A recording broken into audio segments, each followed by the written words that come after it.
What's going on there, guys? Welcome back to another video. This one, we're going to be talking about the updates that we have received about the new Middle-earth open world RPG that the Warhorse Studios have been working on. So this is something that was reported by the Melonheads, a Lord of the Rings podcast. During a recent stream, Warhorse Communications Director Tobias Stoltz-Zwilling said the Middle-earth team is led by Victor Bokan, the design director on Kingdom Come Deliverance 2. Stoltz-Zwilling noted that the Middle-earth game is a passion project, and there is a mind-blowing team that's ready to dive into the universe to make a great game. He also described the game as deeply immersive, with a living world packed with interesting characters, memorable places, and of course, a strong narrative focus. He went on to state that the team strives to be the new kings of the RPG genre with every project it makes, both in Kingdom Come and Middle-earth, and wants to continue to lean on the studio's formula that fans love so much. It's important to remind everyone we are only working on the games we want to work on and the way we want to work on them. It's our stuff. The next Kingdom Come will release in the next fiscal year, meaning it's approximately a year or so away from release. Lord of the Rings game, however, doesn't have a concrete timeline that can be shared yet, which suggests it's likely years away from seeing the light of day. So this is the source is IGN here.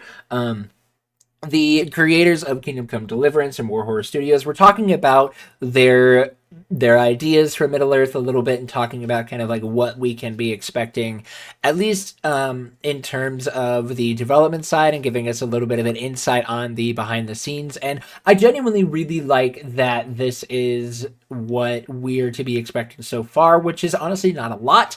I don't expect to see a trailer anytime soon, since they're focusing on the Kingdom Come game first. So this does give a lot of... This does mean that us as a community, we're going to be needing a lot of patience. I can't believe I'm going down this track now. But I'm not going to get into details as to why that's actually a really funny thing to be happening at this moment. But there's some people that I know that might be watching this video. If you know, you know. So Warhorse is wanting to be the new kings of the RPG genre with every new project that it makes, both in Kingdom Come and Middle-earth, which means they're wanting to continue to build on the success of the previous games. And if you guys don't know, which I haven't played the Kingdom Come Deliverance games. I'm actually planning on starting a playthrough of those games once I finish up Lego Batman. So that's a fun project that I'm working on. But this is something that I do want to just talk about. You know, Kingdom Come Deliverance rated an 8 out of 10 by IGN. Deliverance 2 rated at a 9 out of 10 by IGN. But Kingdom Come Deliverance 2 specifically, I know, had multiple incredible reviews. The game is looked upon so highly. And this is something that I really want to talk about, because they're wanting to continue to take their formula from Kingdom Come Deliverance that has been working and bring it over to Middle-earth, which to me, it kind of like raises my standards for what to be expected. You know, I really have high standards for this game. I know that the team in Warhorse created these really, really good games, and they are wanting to make these games as good as they possibly can be. And so it's something where I genuinely am like, okay, if they are wanting to work on the games in the way that they want to, and they're wanting to create this living world packed with interesting characters, memorable places, and a strong narrative focus, then give them all the time in the world that they need to do that. You know, we've seen so many games come out recently in Middle-earth that have not been great, between Gollum, Return to Moria, Tales of the Shire, which, I'm gonna be honest, the only game out of those that I didn't enjoy was Gollum. And so this is just something where I genuinely think we need to, as a community, be patient.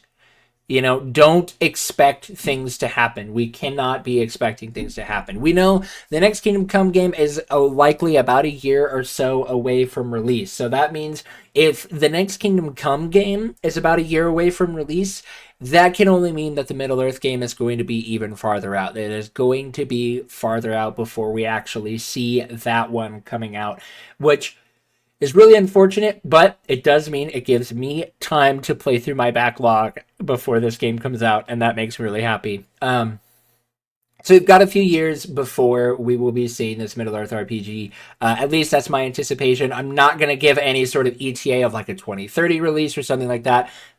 I'm not doing that. That's not going to be me. I'm not going to try and talk about like, oh, will we see something at this event? No, we're going to see things when we see things. I'm just going to be excited for the information that we do have. You know, the people that are working on this, they are really wanting to make this the best possible RPG that they can, and that to me is what matters. You know, with it being a passion project, this means that this isn't something that they're doing for a cash grab. This isn't something that now they could be giving a PR answer. I'm not speaking for anybody on Warhorse. All I'm saying is that by reviews, what they've been doing for Kingdom Come Deliverance has been working, and they want to take that same formula and bring it over to Middle Earth. That, to me, fills me with a lot of hope for what we are going to be seeing in this game. The only thing that I'm really going to be looking at is how they're going to be handling Tolkien's lore. You know, you can look at games like Shadow of War that didn't really take Tolkien's lore into consideration. They kind of rewrote the story of Celebrimbor, especially they gave him stuff after his death thousands of years by the end of the Second Age. You know, so there's a lot of that they changed around. They added dragons in Middle-earth, which is not something that you see at all, or in Mordor specifically, which is not something that you see.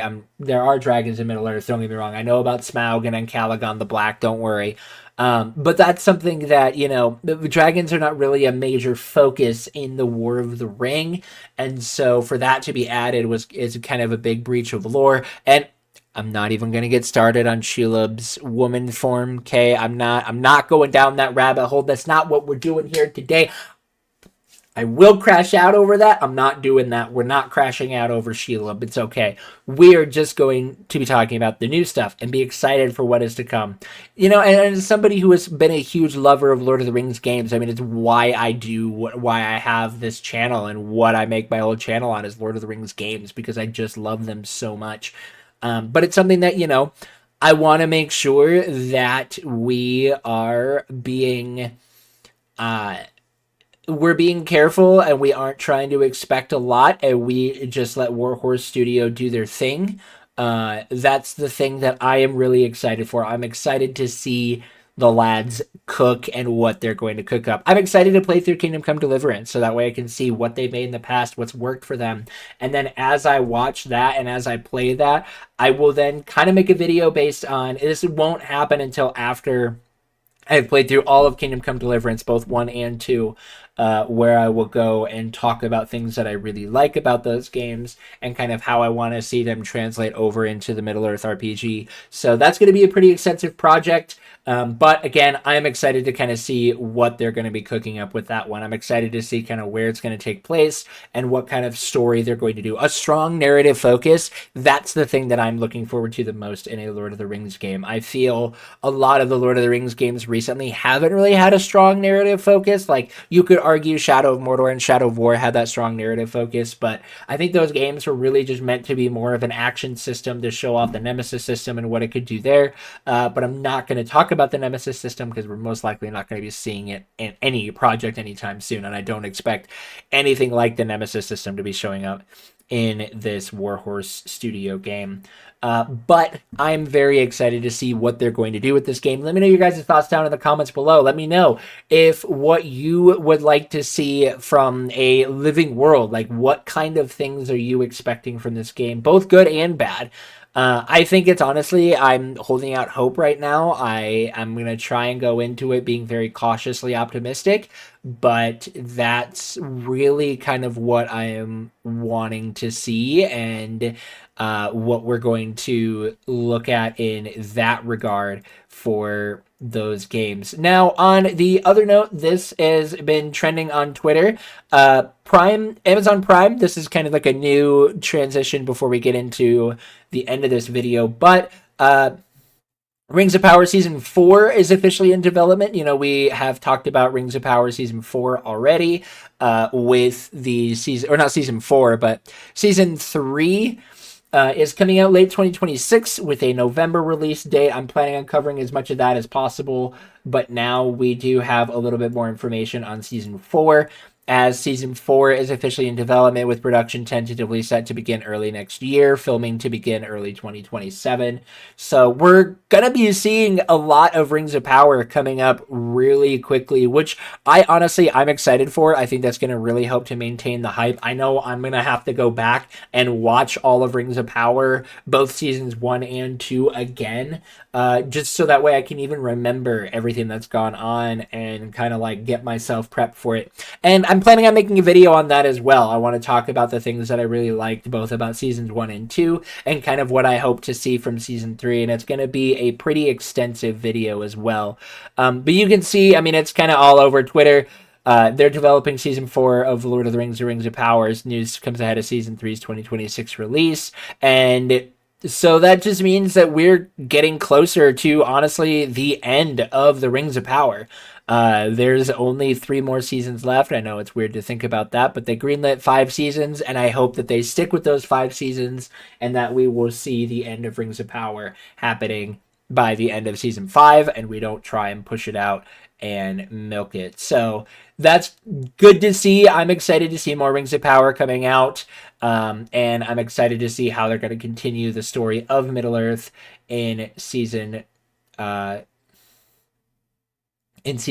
and in season 4. I love this. Tarmiria's wife, Island of Numenor, tweeted, "It can't be. They told me they're going to cancel season 4 because no one watches it in season 3 and season 2. Oh, well." Yeah, guys, it's really funny because Rings of Power is not going anywhere. Like, it's not. You can continue to say nobody watches it, but you are objectively wrong. Every single time a new season of Rings of Power comes out, it has become Prime Video's best thing. The only thing that I think ever beat out Rings of Power was Legend of Vox Machina season 3. And so just letting Rings of Power, it's not going anywhere. People will talk about it being a bad show. They'll talk about it not being around. It's not going anywhere. So respectively, shut up about it, okay? Because you're wrong. That's the best I can tell you. Rings of Power is here. It's going to go through all 5 seasons. And if you don't like it, you don't have to watch it, okay? Instead of watching it to try and hate watch it, don't watch it. That's just the best way to go, okay? All right. So that's gonna do it for this video. Once again, I do want to give a huge shout out to all of my Ko-Fi supporters. You guys are the ones that help to keep this channel possible. If you would like to support on Ko-Fi, there is a link to support down in the description below. And then that is the best way that you can support financially to help us keep doing what we're doing here. But with that, you are loved, you are valued, you are fearfully and wonderfully made, and we will see you right back here in the next one. Have a wonderful rest of your day, everybody.